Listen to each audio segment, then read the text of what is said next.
Fala, gente, aqui é a Nana do Laboratório da Nana. E hoje nós vamos ouvir 2 Reis 14 e vamos começar o livro de Jonas também. Então vamos ouvir Jonas 1, 2, 3 e 4. E após eu vou compartilhar uma reflexão com vocês. Vamos lá?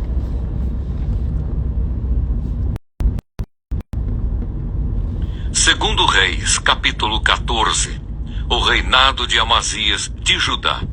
No segundo ano do reinado de Jeoás, filho de Jeoacás, rei de Israel, Amazias, filho de Joás, rei de Judá, começou a reinar.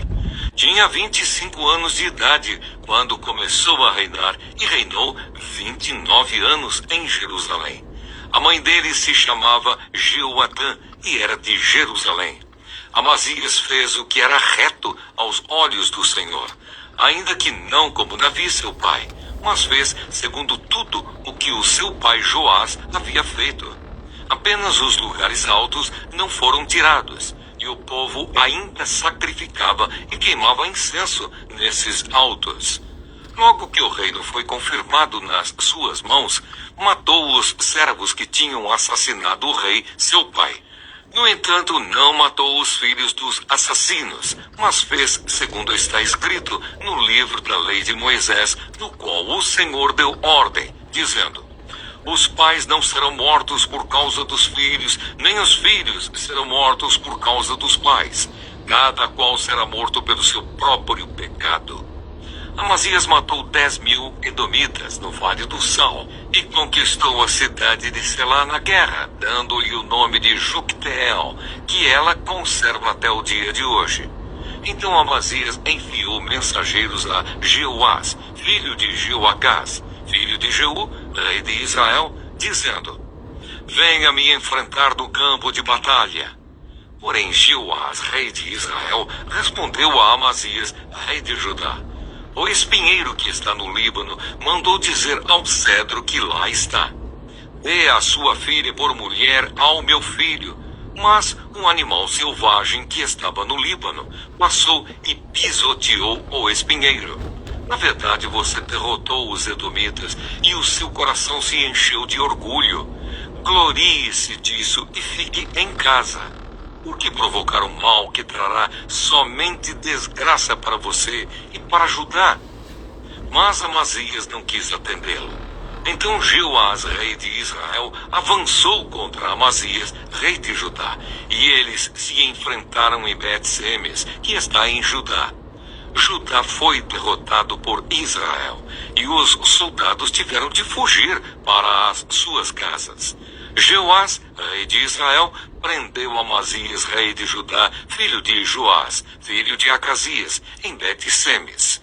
Então foi a Jerusalém e derrubou uma parte da muralha da cidade, desde o portão de Efraim até o portão da esquina, numa extensão de mais ou menos 200 metros.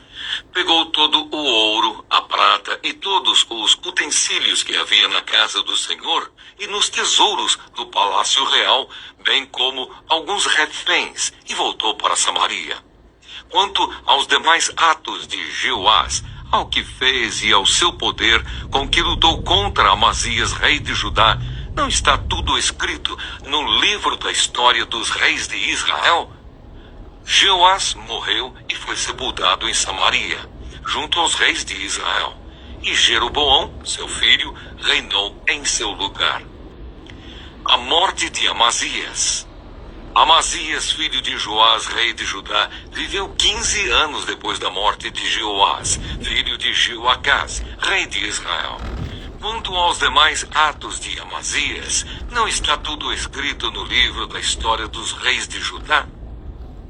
Conspiraram contra ele em Jerusalém e ele fugiu para Laques. Porém, enviaram homens atrás dele até Laques e o mataram.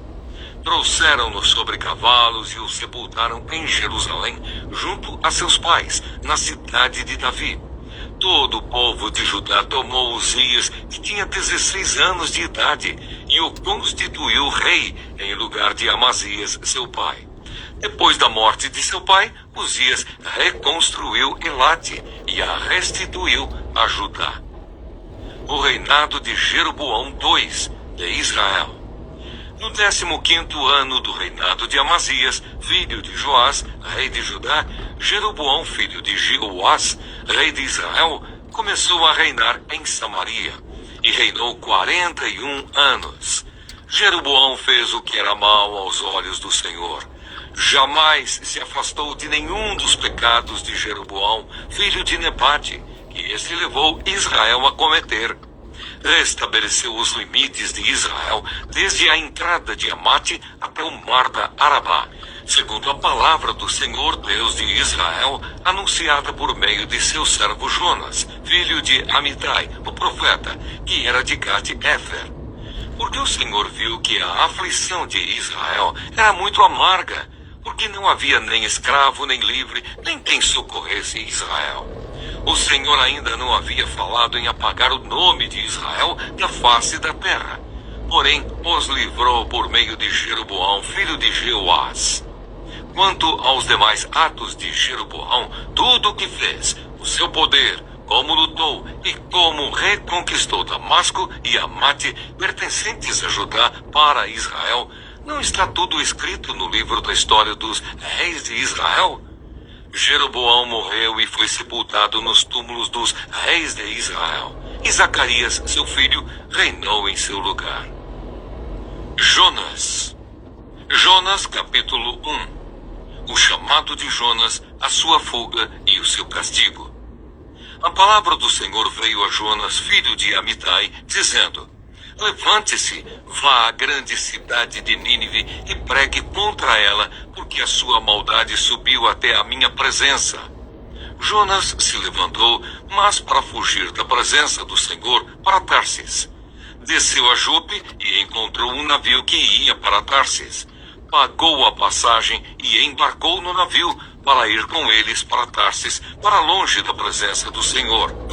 Mas o Senhor lançou sobre o mar um forte vento e levantou-se uma tempestade tão violenta que parecia que o navio estava a ponto de se despedaçar. Então os marinheiros ficaram com medo e clamavam cada um ao seu Deus. Lançaram no mar a carga que estava no navio para que ele ficasse mais leve. Jonas, porém, havia descido ao porão do navio. Ali havia se deitado e dormia profundamente. O capitão do navio se aproximou de Jonas e lhe disse: O que está acontecendo com você? Agarrado no sono? Levante-se, invoque o seu Deus. Talvez assim esse Deus se lembre de nós para que não pereçamos. Os marinheiros diziam uns aos outros: Vamos lançar sortes para descobrir quem é o culpado desse mal que caiu sobre nós. Lançaram sortes e a sorte caiu sobre Jonas.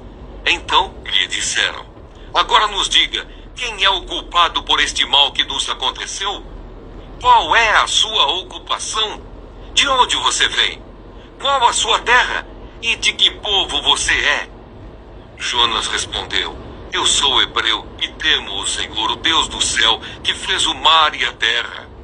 Então os homens ficaram com muito medo e lhe perguntaram: O que é isso que você fez? Pois aqueles homens sabiam que Jonas estava fugindo da presença do Senhor, porque ele lhes havia contado. Então lhe perguntaram: O que devemos fazer com você para que o mar se acalme? Disseram isto porque o mar ia se tornando cada vez mais tempestuoso. Jonas respondeu: Peguem-me e me lancem no mar. Então o mar ficará calmo. Porque eu sei que, por minha causa, esta grande tempestade caiu sobre vocês. Em vez disso, os homens remavam, esforçando-se por alcançar a terra. Mas não podiam, porque o mar ia se tornando cada vez mais tempestuoso contra eles.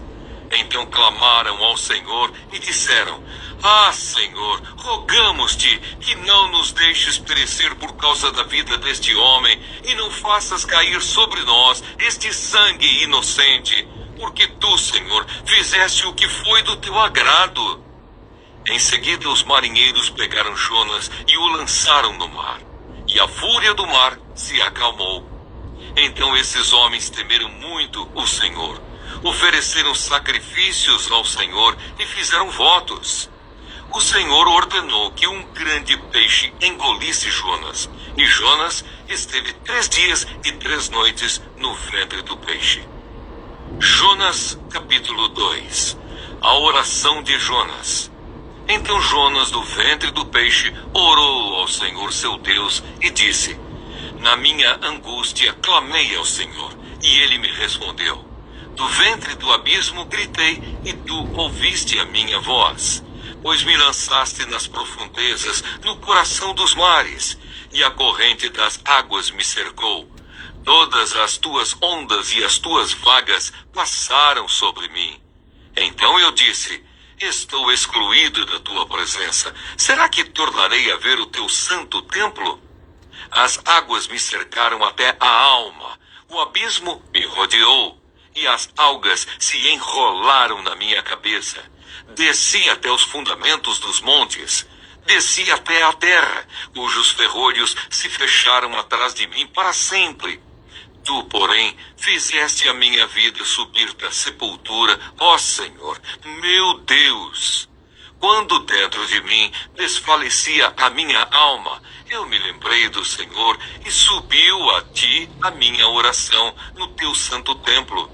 Os que adoram ídolos vãos abandonam aquele que lhes é misericordioso. Mas com a voz do agradecimento eu te oferecerei sacrifício. O que prometi, cumprirei. Ao Senhor pertence a salvação. E o Senhor falou ao peixe, e este vomitou Jonas da terra. Jonas, capítulo 3. Jonas prega em Nínive. A palavra do Senhor veio a Jonas pela 2ª vez, dizendo: Levante-se, vá à grande cidade de Nínive e pregue contra ela a mensagem que eu lhe darei. Jonas se levantou e foi a Nínive, segundo a palavra do Senhor.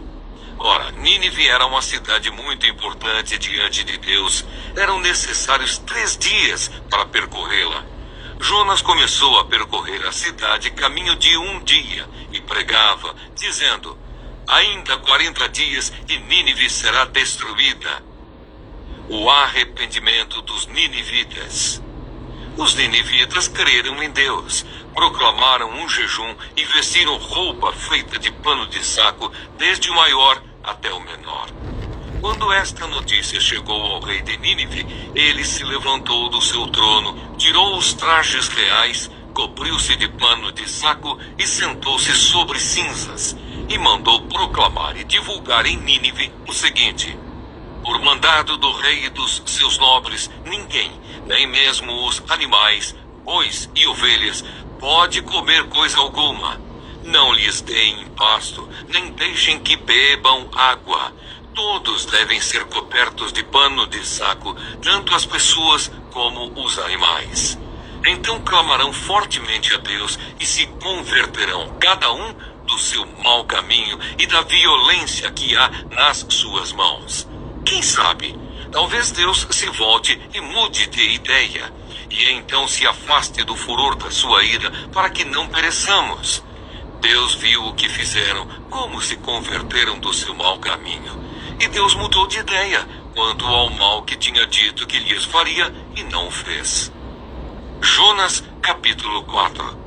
A raiva de Jonas e a misericórdia de Deus. Mas Jonas ficou muito aborrecido e com raiva. Ele orou ao Senhor e disse: Ah, Senhor, não foi isso que eu disse estando ainda na minha terra? Por isso me adiantei, fugindo para Tarsis, pois sabia que tu és Deus bondoso e compassivo, tardio em irar-se e grande em misericórdia, e que mudas de ideia quanto ao mal que anunciaste. Agora, Senhor, peço que me tires a vida, porque para mim é melhor morrer do que viver.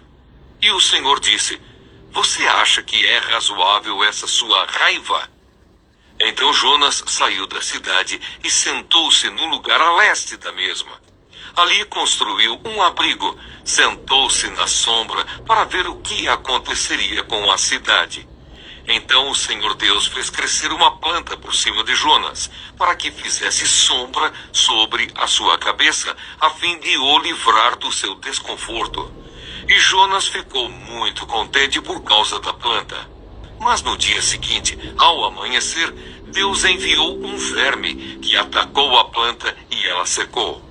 Quando o sol nasceu, Deus fez soprar um vento leste muito quente.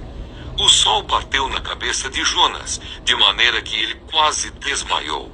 Então pediu para morrer, dizendo: "Para mim é melhor morrer do que viver." Então Deus perguntou a Jonas: "Você acha que é razoável essa sua raiva por causa da planta?"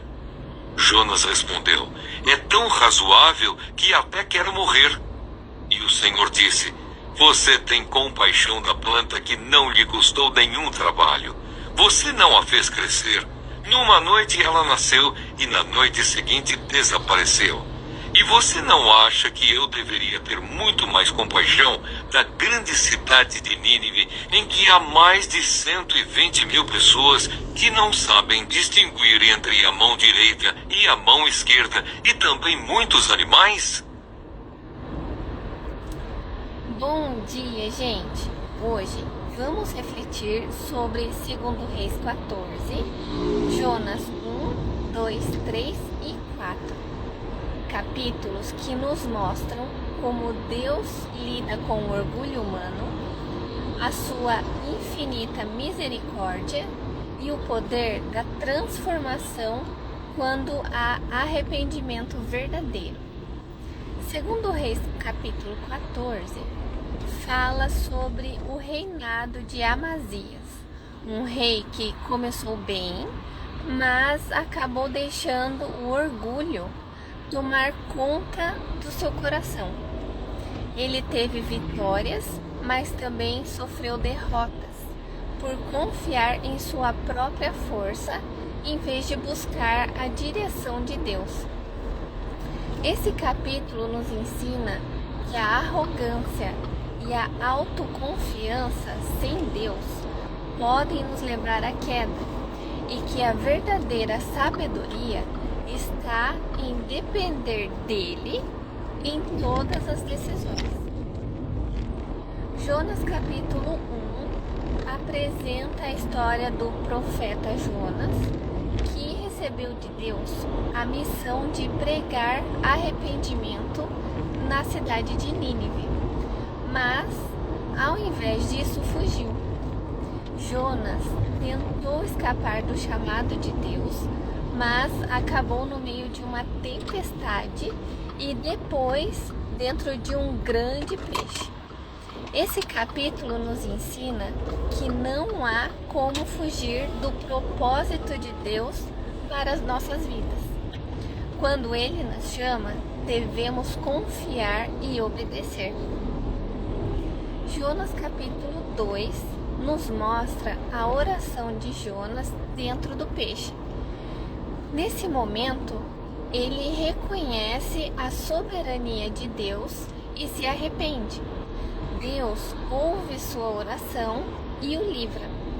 Esse capítulo nos ensina que, mesmo quando tomamos decisões erradas, Deus sempre está disposto a nos ouvir e nos dar uma nova chance quando nos arrependemos de coração. Jonas capítulo 3 relata a pregação de Jonas em Nínive e o incrível arrependimento de toda a cidade, desde o rei até os cidadãos mais humildes. Deus, em sua misericórdia, decide não destruir Nínive. Esse capítulo nos ensina que Deus deseja salvar, e quando há arrependimento sincero, Ele sempre responde com graça e perdão. E Jonas capítulo 4 revela a frustração de Jonas ao ver que Deus perdoou Nínive. Ele queria ver a cidade ser destruída, mas Deus o ensina sobre a importância da compaixão e do amor. Esse capítulo nos ensina que não devemos nos alegrar com o juízo, mas sim com a misericórdia de Deus. Ele deseja que todos sejam salvos e nos convida a ter um coração generoso e cheio de amor, assim como o dele. Refletindo sobre esses textos, aprendemos com 2 Reis 14 que o orgulho pode nos levar à ruína e que nossa confiança deve estar em Deus e não em nossas próprias forças. Jonas 1 nos ensina que não há como fugir do chamado de Deus, pois ele tem um propósito para cada um de nós. Jonas 2 nos mostra que, mesmo quando erramos, Deus ouve nosso arrependimento e nos dá novas oportunidades. Jonas 3 nos lembra que Deus deseja salvar e transformar vidas, independentemente do passado. E Jonas 4 nos ensina que devemos ter um coração misericordioso, assim como Deus, que sempre está pronto para perdoar. Que essa reflexão nos inspire a deixar de lado o orgulho, a obedecer ao chamado de Deus, a confiar na sua misericórdia e ter um coração que reflete o amor e a compaixão do Senhor. Que vocês tenham um ótimo dia. O vídeo vai ficar disponível no YouTube, então lembrem de se inscrever no canal, de curtir o vídeo, de compartilhar. Fiquem com Deus e até a próxima.